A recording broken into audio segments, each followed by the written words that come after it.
Praise the Lord प्रभुंकर प्रिय संतान मैंने परित्राण पाइबा आज संसार पक्षर बहुत कष्टकर अटे आ परित्राणर अर्थ बुझा ताठार भी अधिक कष्टकर लगे। प्रभु परमेश्वर ये सब विषय जानती।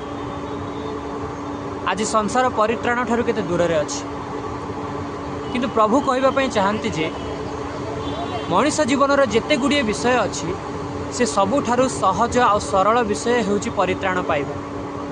कारण रोमियो पुस्तक 10 पर्वर 9 पदरे एपरी लिखा जाए, तुमे यदि जीशु को प्रभु बोली स्वीकार कर आउ ईश्वर तांको मृत मानक मध्यरु उठाई अछंती बोली हृदय विश्वास कर, तेबे परित्राण प्राप्त हेबो।